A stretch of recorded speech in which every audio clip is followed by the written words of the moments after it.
नमस्कार, आप देख रहे हैं आजचर न्यूज और मैं हूं आपके साथ पूर्वधर। आइए जानते हैं ग्वालियर की मुख्य खबरें। जिवाजी यूनिवर्सिटी में रैगिंग का मामला आया सामने।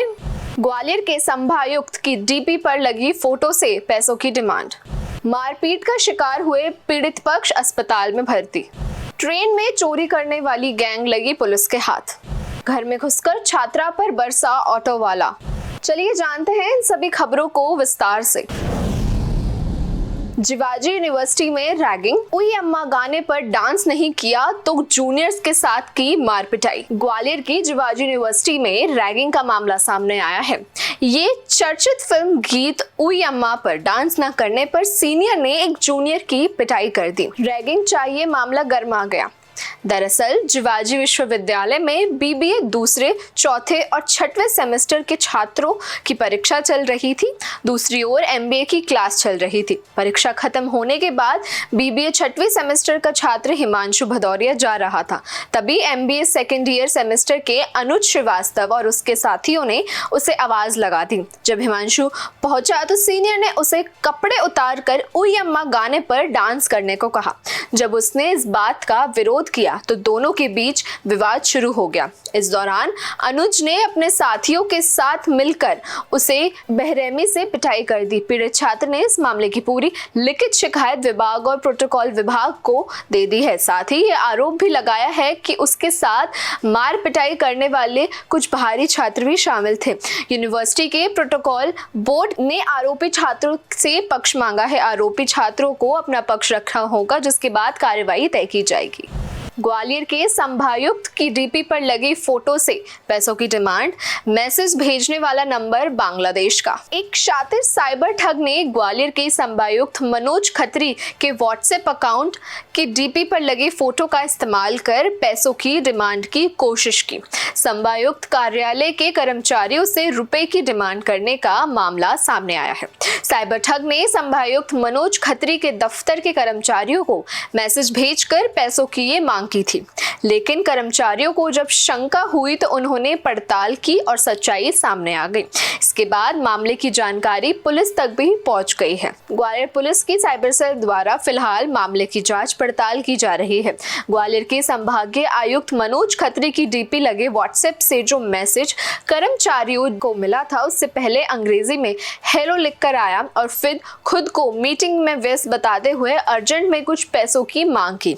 इस मैसेज पर संभागीय आयुक्त कार्यालय में पदस्थ कर्मचारियों ने इस संबंध में संभायुक्त को इस पूरे घटनाक्रम की जानकारी दी। उसके बाद संभायुक्त ने फर्जी व्हाट्सएप अकाउंट का खुलासा किया। आयुक्त ने तत्कालीन इसकी सूचना ग्वालियर एसपी धर्मवीर सिंह को दी।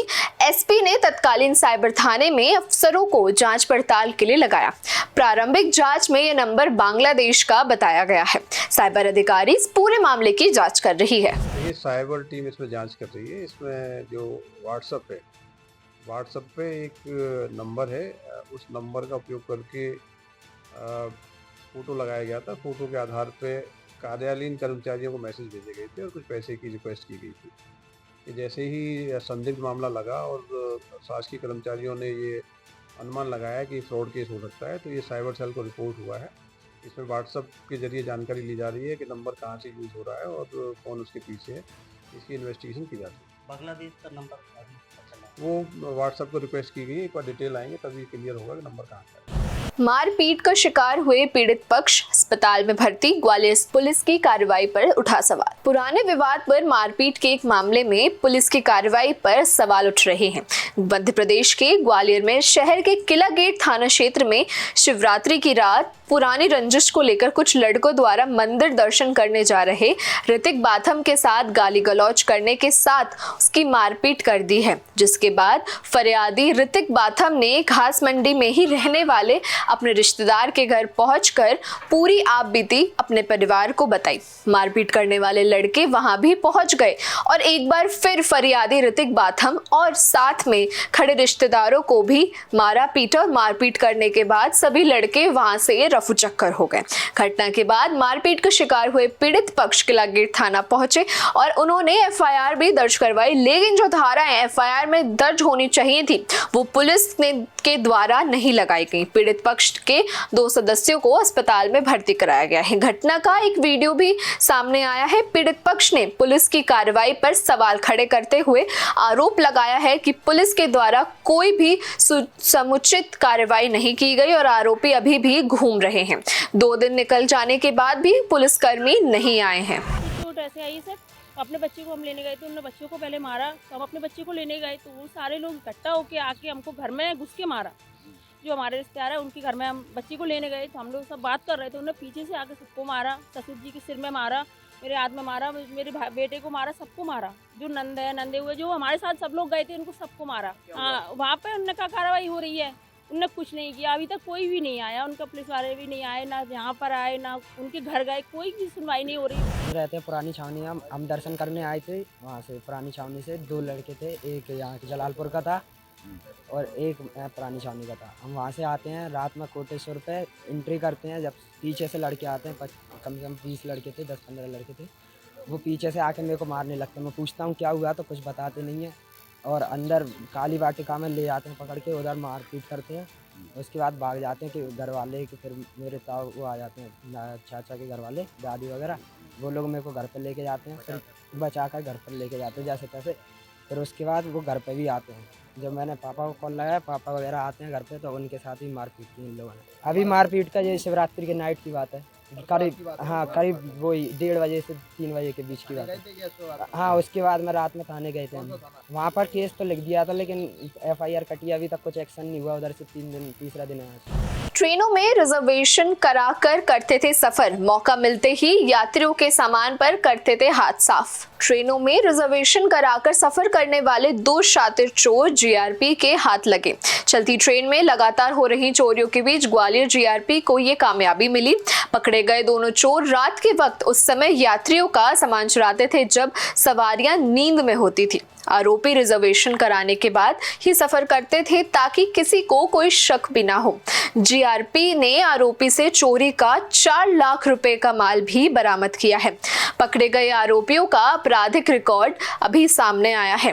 ग्वालियर रूट पर संचालित होने वाली देर रात की ट्रेनों में बढ़ती चोरी की घटनाओं ने यात्री को खास परेशान कर दिया था। इस कड़ी में थाना प्रभारी बबीता कटारिया के नेतृत्व में टीम बनाकर सर्चिंग ट्रेनों की सर्च की जा रही थी। ग्वालियर GRP थाना प्रभारी बबीता कटारिया को 2 युवक संदिग्ध अवस्था में श्रीधाम एक्सप्रेस में मिले।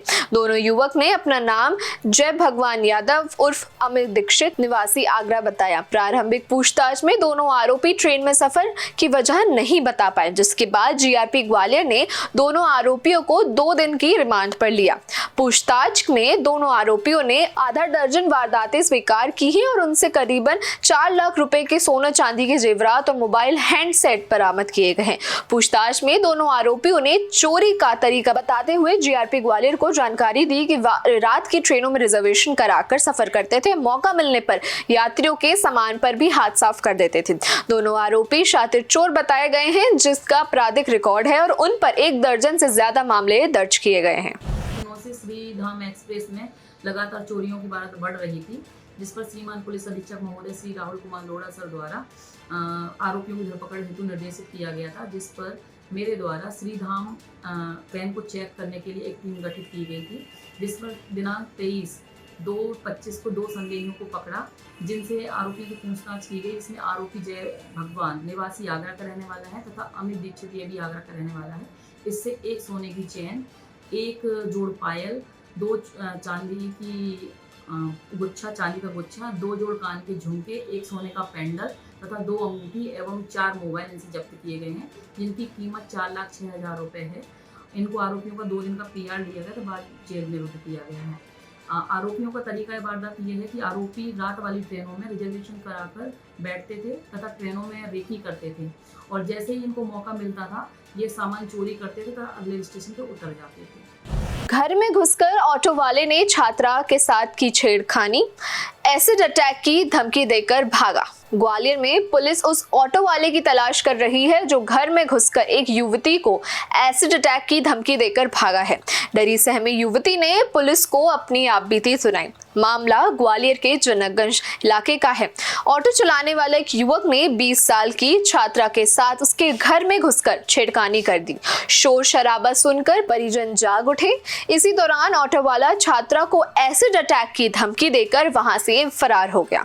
जिवाजीगंज इलाके में रहने वाली एक 20 साल की छात्रा ने थाने में एफआईआर दर्ज कराई है। छात्रा ने पुलिस को बताया कि करीबन 4-5 महीनों से ऑटो चलाने वाला चंदन उनके पीछा करने और उसे परेशान कर रहा था। 20 फरवरी की रात जब छात्रा अपने घर में थी तो ऑटो चलाने वाला युवक उसके घर में घुस आया और फिर उसके साथ अश्लील छेड़खानी करने लगा। छात्रा ने विरोध कर शोर मचाया तो परिवार वाले जाग उठे तो आरोपी चंदन छात्रा को एसिड अटैक की धमकी देकर वहां से फरार हो गया।